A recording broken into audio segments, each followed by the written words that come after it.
السلام علیکم ورحمۃ اللہ وبرکاتہ۔ Good evening to all my dear brothers and sisters. جیسا کہ آپ اسکرین پر دیکھ رہے ہیں کہ تھیوریز آف لرننگ یعنی اکتساب کے نظریات کون کون سے ہیں اس کے بارے میں ہم جانیں گے۔ دیکھیے، یہ جو ٹاپک جس کا ہم ڈسکس کر رہے ہیں آج، یہ ٹاپک کافی اہم ہے، یہ بہت زیادہ اہم ہے۔ اس کو آپ اچھے سے ذہن میں رکھیں۔ پیپر 1 اور پیپر 2 دونوں کے لیے کافی اہم ہے۔ اکتسابی نظریات یعنی اکتساب کو لے کر جو سائیکالوجسٹ ہیں ان کے نظریات کیا ہیں وہ ہم جاننے کی کوشش کریں گے۔ سب سے پہلے دیکھیے، اکتساب میں بیہیویئرزم اگر دیکھیں تو تھارنڈائک، اسکنر اور پاولو۔ اب یہ بیہیویئرزم کیا ہے اس کے بارے میں ہم جانیں گے تو آپ آسانی کے ساتھ سمجھ پائیں گے۔ لیکن اس سے پہلے میں آپ سے گزارش کرتا ہوں کہ اگر آپ اس چینل پر نئے ہیں تو چینل کو ضرور سبسکرائب کریں اور ویڈیو کو زیادہ سے زیادہ شیئر کریں۔ تو چلیے، ہم تھیوریز آف لرننگ یعنی اکتسابی نظریے میں بیہیویئرزم ہے اس کو سب سے پہلے تھارنڈائک، اسکنر اور پاولو نے تینوں بھی پیش کیا۔ بیہیویئرزم کسے کہتے ہیں وہ پہلے اگر جان لیں گے تو آسانی کے ساتھ ہم سمجھ جائیں گے۔ تو سب سے پہلے دیکھیں بیہیویئرزم، اگر ہم کسی فرد کو اچھا ماحول فراہم کرتے ہیں تو وہ ماحول کی وجہ سے بچوں کے رویے میں تبدیلی لائی جا سکتی ہے۔ اگر بچوں کو ماحول اچھا فراہم کرے تو وہ ماحول کی وجہ سے بچوں کے رویے میں تبدیلی لائی جا سکتی ہے۔ اسی کو ہم بیہیویئرزم کہیں گے۔ بیہیویئرسٹک اپروچ کے تحت انہوں نے یہ بات کہی، ان کا ذرا برابر بھی یقین توارث پر نہیں ہوتا، یعنی جین پیاجے اور کوہلبرگ، وائگاٹسکی، ان کا یہ ماننا تھا کہ بھئی یہ جتنے عمل انسان کے ساتھ پیش آتے ہیں، یعنی سیکھنے کا عمل لے لیجئے یا پھر ماحول سے جڑنے کا، سماجی نشو و نما، یہ تمام چیزیں جو ہیں یہ تمام چیزیں توارث یعنی ہیریڈیٹی پر ہوتی ہے، فطری ہوتی ہے، یہ بات بتائے۔ لیکن یہ ان کا ماننا نہیں ہے، یعنی یہ بچوں کے بیہیویئرزم کو چینج کیا جا سکتا ہے۔ تھارنڈائک، پاولو اور اسکنر کے نام قابل ذکر ہیں، یعنی تھارنڈائک بول رہے، پاولو اور اسکنر تینوں بول رہے کہ بھائی نہیں ویسا کچھ بھی نہیں ہے، بیہیویئرزم کو چینج کر سکتے بول کے تینوں بولے۔ تو سب سے پہلے دیکھیے ہم تھارنڈائک، ان کا جو نظریہ ہے اس کے بارے میں ہم جانیں گے۔ یہ کافی اہم نظریہ ہے۔ دیکھیے، اگر آپ اس کو میں سمجھتا ہوں اچھے سے سمجھ جائیں گے تو یقین جانیے 1 مارکس آپ حاصل کر سکیں گے، یا پھر اگر آپ اچھے سے سمجھ جائیں گے تو آگے جو تھیوریز ہے اس کو سمجھنے میں بھی آسانی ہوگی۔ تو تھارنڈائک کی جو تھیوری ہے اس کو ہم اردو میں کہیں گے صحیح و خطا کا نظریہ، ٹرائل اینڈ ایرر تھیوری۔ اس کو سب سے پہلے دیکھیں تھارنڈائک نے پیش کیا، جو کہ امریکہ کے مشہور ماہر نفسیات ہے۔ یہ جو تھارنڈائک ہیں امریکہ کے ایک مشہور ماہر نفسیات ہے اور انہیں فادر آف ایجوکیشن سائیکالوجی بھی کہا جاتا ہے۔ دیکھیے، کافی اہم پوائنٹ ہے، میں آپ کے نظر کر چکا ہوں کہ فادر آف سائیکالوجی کسے کہا جاتا ہے، یعنی education psychology, father of education psychology. تو آپ آسانی کے ساتھ یہ جواب دے سکتے ہیں کہ تھارنڈائک۔ تو بہت ہی کافی اہم پوائنٹ ہے، اس کو آپ اچھے سے ذہن میں رکھیں۔ اس نظریے کو 1913 عیسوی میں پیش کیا۔ تھارنڈائک نے اپنے تجربہ بلی پر کیا۔ دیکھیے، تھارنڈائک نے اپنا جو نظریہ ہے وہ بلی کے اوپر پیش کیا۔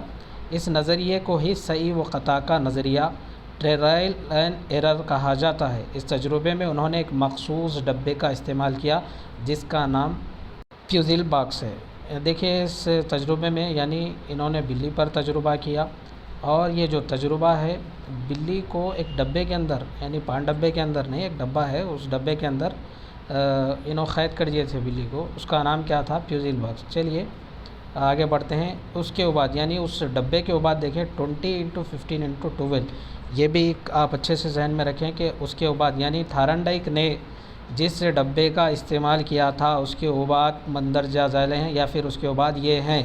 آپ کو اگر وہاں پر آنسر یہ نظر آئے 20x15x12 یعنی نظر آنا چاہے تو آپ اس کو سلیکٹ کریں گے۔ اس کے بعد دیکھیں اکتساب کے دوران جو غلطیاں سرزد ہوتی ہے اس غلطیوں کو گھٹاتے ہوئے اکتساب جو سیکھتے ہیں اسی کو ہم کہیں گے ٹرائل ایرر۔ یعنی انسان دیکھیے پہلے غلطی کرتا ہے، کوئی کام سیکھ رہا ہے تو غلطی ہوتے رہتی ہے، لیکن ایک وقت ایسا آتا ہے کہ اس کام میں وہ پرفیکٹ ہو جاتا ہے۔ دیکھیے اگر آپ پہلی مرتبہ اگر یہ ویڈیو دیکھیں گے، یعنی مثال ایگزامپل یہیں سے لے لیں گے، یعنی ایک مرتبہ آپ ویڈیو دیکھیں گے تو میں سمجھتا ہوں کہ تھوڑا بہت سمجھ آئے گا۔ اگر اس سے متعلق آپ کو سوالات پوچھے جائیں تو آپ سوالات دینے میں تھوڑی دشواری پیش آ سکتی، لیکن بار بار ایک 4 سے 5 بار یا پھر 10 بار اگر آپ ویڈیو دیکھ لیے تو میں سمجھتا ہوں کہ آپ کو جو پریشانی تھی، جو دقت تھی، جو دشواری آ رہی تھی، وہ دشواریاں دور ہو جائیں گی اور آپ ڈائریکٹ آنسر دیں گے۔ یعنی یہاں پر یہی بات ہو رہی ہے کہ انسان پہلے غلطیاں کرتا ہے، اس کے بعد ہی سیکھتا ہے۔ امید کرتا ہوں کہ آپ آسانی کے ساتھ سمجھ گئے ہوں گے۔ تو چلیے آگے بڑھتے ہیں۔ ان کا جو تجربہ ہے وہ کنیکشنزم پر ہے۔ صحیح و خطا کا نظریہ جو ہے، صحیح و خطا کا جو نظریہ کنیکشنزم، اس کو 3 نام سے بھی جانا جاتا ہے: کنیکشنزم، بانڈ سائیکالوجی اور دیکھیں SR سائیکالوجی۔ دیکھیں اب ٹرائل اینڈ ایرر تھیوری کو اس نام سے بھی جانا جاتا ہے، کنیکشنزم سے بھی، بانڈ سائیکالوجی اور SR سائیکالوجی، یعنی 3 بھی اگر نہ آپ کو ایک ساتھ نام دے دیے جائیں، یعنی ان تینوں کے نام سے، تو آپ یقیناً اس کو سلیکٹ کریں گے۔ یا پھر وہاں پر اگر آپ کو یہ 3 ناموں میں سے ایک نام نظر آ جائے تو آپ اس کو سلیکٹ کریں گے۔ چلیے، تھارنڈائک کا جو نظریہ ہے محیج اور رد و عمل، یعنی اسٹیمولس اینڈ رسپانس کی بہترین مثال ہے۔ تو چلیے ہم ان کا جو نظریہ ہے اس کو اب ہم جاننے کی کوشش کرتے ہیں۔ تو سب سے پہلے دیکھیں، غلطیوں میں سدھار لاتے ہوئے اکتساب میں مضبوطی لانا، یعنی جو غلطیاں ہوتی ہے اس میں سدھار لاتے ہوئے، یعنی غلطیاں انسان سے ہی ہوتی ہیں، اس غلطیوں کو سدھارتے ہوئے اکتساب میں مضبوطی لانا۔ اس لیے اس نظریے کو ٹرائل اینڈ ایرر کا نام دیا گیا ہے۔ اس نظریے کو پیش کرتے ہوئے انہوں نے لا پیش کیا، یعنی تھارنڈائک نے اس نظریے کو جب پیش کیا تو 3 لا کو پیش کیا۔ وہ لا کون سے ہیں دیکھیں گے، یہ لا کافی اہم ہے، اس کو ہی آپ اچھے سے ذہن میں رکھنا ہوگا۔ تھارنڈائک کے بنیادی قوانین، یعنی بنیادی قوانین جاننے سے پہلے ہم جو بلی پر انہوں نے تجربہ کیا اس کو جاننا بیحد ضروری ہے۔ تو بلی پر کون سا تجربہ کیا، اگر وہ سمجھ جائیں گے تو یقین جانیے یہ 3 لا ہمیں جاننا آسانی ہوگی، یعنی 3 جو لا ہے یہ جاننے میں آسانی پیدا ہوگی۔ تو چلیے ہم 3 لا جاننے کی کوشش کریں گے۔ جیسا کہ آپ یہاں پر دیکھ رہے ہیں کہ یہ تھارنڈائک کی بلی ہے اور یہ ایک باکس ہے، یعنی اس کو ہم پزل باکس کہیں گے۔ اب یہاں پر دیکھیں کہ تھارنڈائک ایک بلی پر تجربہ کیا، یہ تو اچھے سے ہم سمجھ گئے۔ اسی کو ہم ٹرائل اینڈ ایرر کا ایک نام دے دیے اس تھیوری کو۔ اب دیکھیں یہاں پر ایک باکس کے اندر بلی بند ہے، یعنی قید ہے، اور یہاں پر مچھلی جل کی رانی ہے، جیون اس کا پانی ہے بولتے نا، یعنی ایک یہاں پر مچھلی رکھ دی ہے، یعنی اس کی غذا، یعنی یہ بلی جو ہے بھوکی ہے، ایک باکس کے اندر قید ہے۔ اس میں انہوں نے ایک بلی کو رکھا اور باہر ایک مچھلی کو رکھا۔ بلی کو بھوک لگتی ہے تو وہ بلی باکس کے اندر ادھر سے ادھر، ادھر سے ادھر، ادھر سے ادھر، ادھر سے ادھر ایسی جاتی، ادھر جا رہی، ادھر جا رہی، ادھر جا رہی، ادھر آ رہی۔ اب دیکھیے تھارنڈائک تجربہ کر رہے تھے، تب تجربہ کر رہے بولے کچھ نہ کچھ رکھیں گے نا بھائی، تو انہوں کیا کرے، ایک لیور رکھے یہاں پہ، جیسا کہ آپ کو یہاں پر نظر آ رہا ہے۔ اب جب بلی ادھر سے ادھر، ادھر سے ادھر، ادھر سے ادھر دیکھ رہی ہے، کیونکہ اس کو بھوک لگ رہی ہے اور سامنے اس کی غذا بھی موجود ہے، لیکن وہ باکس میں قید ہے، تو اب باکس سے جب نکلے گی بلی تو تبھی یہ اس کو یہ غذا کھا سکے گی۔ اب تھارنڈائک صاحب یہاں پہ بیٹھ گئے، دیکھ رہے بلی کیا کرتی ہے، اب دیکھنا بول کے، کیونکہ انہوں تجربہ کر رہے نا بھائی، دیکھ رہے کہ بھائی اب بلی کون سا عمل اختیار کرتی، وہ اختیار کر کے یہ جو مچھلی ہے اس کو اپنی غذا بناتی۔ اب تھارنڈائک وہاں پر بلی کو غور سے دیکھ رہے ہیں، مچھلی کی جو بو ہے اس کو اسٹیمولس پیدا کر رہی ہے، اور جو مچھلی کی وجہ سے وہ ہاتھ پیر مار رہی ہے، یعنی وہی اس کا رد عمل ہے، یعنی مچھلی کی جو بو ہے وہ اس کو ہم کہیں گے اسٹیمولس، اور جو اس کا رد و عمل ہے اسی کو ہم کہیں گے ریسپانس۔ جب اس کا پیر جو ہے ایک لیور یہاں پر جو اس کو ہم آسانی کے سمجھنے کے لیے بٹن کہیں گے، یعنی یہ لیور پر پڑتا ہے یا بٹن پر پڑتا ہے تو یہ جو ڈور ہے وہ کھل جاتا ہے، اور یہ جو مچھلی کھانے کی جو تڑپ ہے اس کی پوری ہو، یعنی بلی باہر آ جاتی ہے، مچھلی کو کھا لیتی ہے۔ ایک دن ایسا عمل ہو گیا۔ اب دوسرے دن تھارنڈائک پھر سے وہی بلی کو یہی ڈبے میں بند کر دے، یہاں ڈبے سے مراد پان ڈبہ نہیں، یہ ڈبہ جو میں اس کا ذکر کر رہا ہوں اس کو ہم پزل باکس کہیں گے، یعنی پھر سے یہی ڈبے میں اس کو بلی کو بند کر دیے۔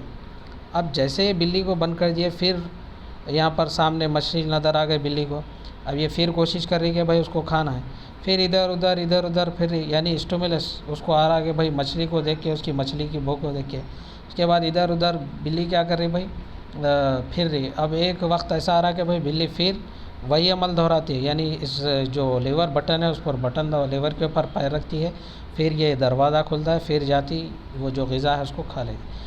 اب ایسے ہی کرتے کرتے ایک دن ایسا آتا ہے کہ بلی اب جب اس کو غذا یعنی اس کو کھانا ہوتا ہے تو وہ ادھر ادھر جو دور کر رہی تھی پہلے وہ نہیں کرے گی، بلکہ ڈائریکٹ بٹن کے اوپر اپنا پیر رکھے گی، دروازہ کھل جائے گا، کھل جا سم سم بول کے اب آ کے ڈائریکٹ مچھلی کو کھا لیتی، یعنی مچھلی کو اپنی غذا بنا لیتی ہے۔ اسی کو یعنی اس تجربے کو دیکھتے ہوئے ہی تھارنڈائک بولے کہ بھائی یعنی بتلانا، تھارنڈائک نے اس تجربے کے ذریعے یہ بتلانا چاہا کہ کوئی بھی بچہ اپنی طرف سے کوشش جب کرتا ہے کوئی چیز حاصل کرنے کے لیے تو وہ ضرور اس میں سکسیس ہوتا ہے۔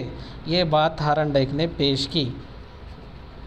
تو چلیے اب ہم اس کی مدد سے تھارنڈائک کے جو 3 لاز ہے، یعنی لاز بول رہے ہیں یہاں پر، لا کے بارے میں ہم پڑھنے کی کوشش کریں گے، سمجھنے کی کوشش کریں گے۔ تو سب سے پہلے دیکھیں قانون آمادگی، لا آف ریڈینس، اس کے بعد ہے law of exercise, law of effect. ان قانون کو ہمیں یعنی جو اب ہم کہانی سنیں بلی وہ جو ایکسپیریمنٹ تجربہ جو تھارنڈائک نے کیا، وہ جو کہانی یا ساری تجربہ پیش کرنے کا یہاں پر آپ کو سنانے کا مقصد یہی ہے کہ اس کی وجہ سے آپ اس کے جو قانون ہے بنیادی قانون اس کو جان سکیں۔ اگر آپ بنیاد یعنی وہ تجربہ امپورٹنٹ نہیں ہے بلکہ یہ لا امپورٹنٹ ہے۔ اب یہاں پر لا کو سمجھنے کے لیے آپ کو تجربہ سمجھنا ہے، تو امید کرتا ہوں کہ تجربہ تو آپ سمجھ گئے۔ تو اب ہم 3 قانون کے بارے میں جانیں۔ قانون آمادگی، law of readiness, law of exercise, law of effect. تو چلیے سب سے پہلے دیکھتے ہیں قانون آمادگی کسے کہتے ہیں۔ لا آف ریڈینس، یہ قانون کسی بھی کام کے انجام دینے سے پہلے جسمانی اور ذہنی آمادگی کو ظاہر کرتا ہے۔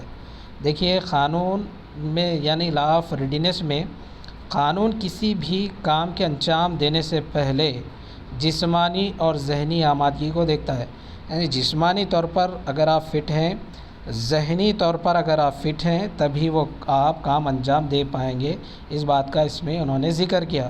اس کے بعد دیکھیں کسی بھی مواد کو سیکھنے کے لیے آمادگی کا ہونا ضروری ہے، تب ہی تشفی بخش ہوگا یعنی فائدہ ہوگا اور تیزی سے مکمل ہوگا اور دوران تدریس میں اطمینان اور خوشی پائی جاتی ہے۔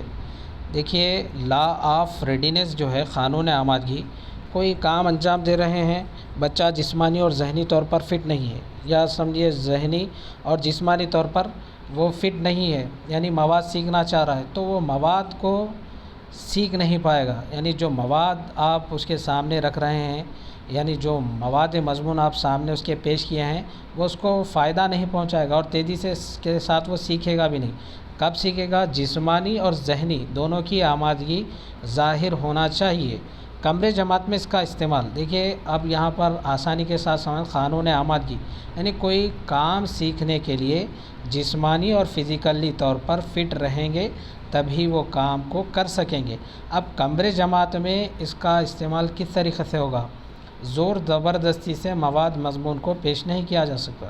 دیکھیے زور زبردستی کے ساتھ ٹیچر ہے، بچے فٹ نہیں ہیں جسمانی اور ذہنی طور پہ، تم لوگ کیسا نہیں پڑھتے، میں دیکھتی ہوں آج بل کے لکڑی لا لیے، لا کے بیٹھ گئے، تو یہ لا کے ان اپوزٹ یعنی لا کے خلاف میں جا رہے۔ قانون آمادگی تھارنڈائک نے جو پیش کیا اس کے روبرو جا کر وہ کام کرے، زور زبردستی سے آپ مواد مضمون کو پیش نہیں کر سکتے۔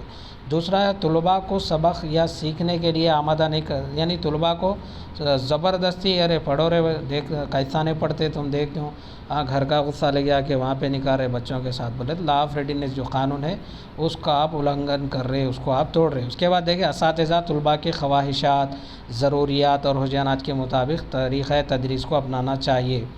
دیکھیے اساتذہ کا کام ہے، یعنی اس قانون کا امپلیمنٹ کمرے جماعت میں کیسا کر سکتے ہیں؟ بھائی لا آف ریڈینس کا کوئی بھی کام اگر بچے کو دے رہے تو سب سے پہلے مثال کے طور پر دیکھیں بچوں سے سوالات کرنا، بچوں کے انڈیویجول ڈیفنس میکانزم دیکھے، ہم انفرادی اختلافات بھی ہو سکتے ہیں وہ بھی دیکھیں۔ انفرادی اختلافات یعنی کوئی بچہ جو ہے فوٹوز کے ذریعے سبق کو سمجھنا چاہتا، تھوڑے بچے اسٹوری کے طور پر سمجھنا چاہتے، تو اب وہ بچوں کو کس طریقے سے سمجھانا چاہیے یہ استاد کے اوپر ڈیپینڈ کرتا ہے۔ بچوں سے سوالات کریں، ان کو سبق کی طرف راغب کرنا، یعنی پہلے بچوں کو آمادہ کرنا چاہیے۔ جب وہ آمادہ ہو چکے ہیں تو ظاہر سی بات ہے کہ سبق کو آسانی کے ساتھ، یعنی یہاں پر صاف ظاہر طور پر کہا گیا تشفیع بخش، یعنی آسانی کے ساتھ سبق کو سمجھ سکیں گے۔ اسی کو ہم قانون آمادگی، لا آف ریڈینس کہیں گے۔ تو چلیے آگے بڑھتے ہیں، امید کرتا ہوں کہ آپ کو سمجھ میں آ گیا ہوگا۔ اس کے بعد دیکھیں قانون مشق، لا آف ایکسرسائز۔ اب جو کام سیکھ لیے، یعنی ابھی ٹیچر ایک سبق پڑھا لیے، بچے اس کو سمجھ گئے، یعنی ٹیچر آسانی کے ساتھ بچوں کو سبق کی طرف آمادہ کرے، بچے آسانی کے ساتھ سبق کو سیکھ گئے۔ اس کے بعد دیکھیں قانون مشق، لا آف ایکسرسائز۔ کسی بھی کام میں پختگی لانے کے لیے بار بار مشق کرنا پڑتا ہے۔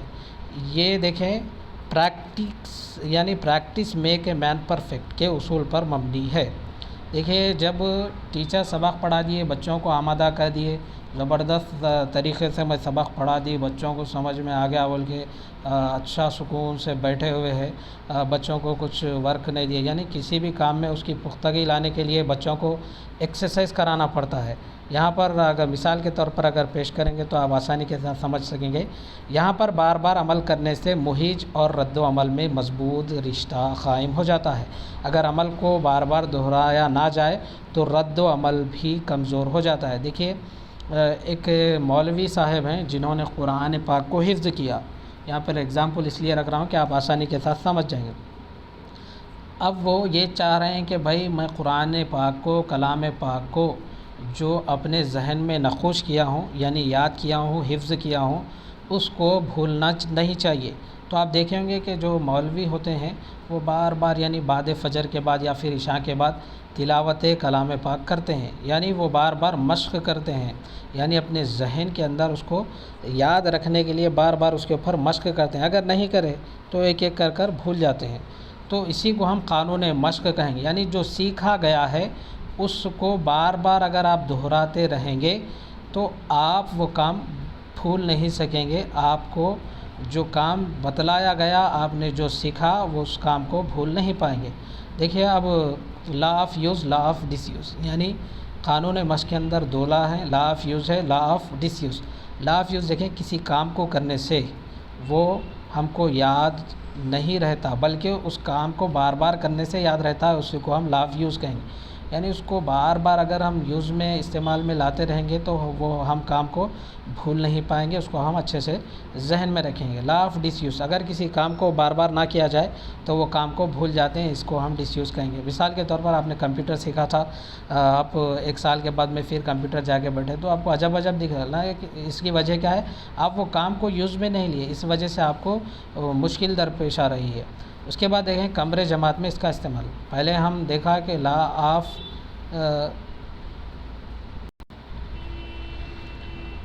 یعنی قانون آمادگی، لا آف ریڈینس کیا ہے؟ یعنی بچوں کو پہلے سبق کی جانب راغب کرنا اور سبق پڑھانا، اور اساتذہ طلباء کو سوالات بھی کرنا، یعنی اس میں سبق میں برقرار رکھنے کے لیے، اچھے سے سمجھنے کے لیے۔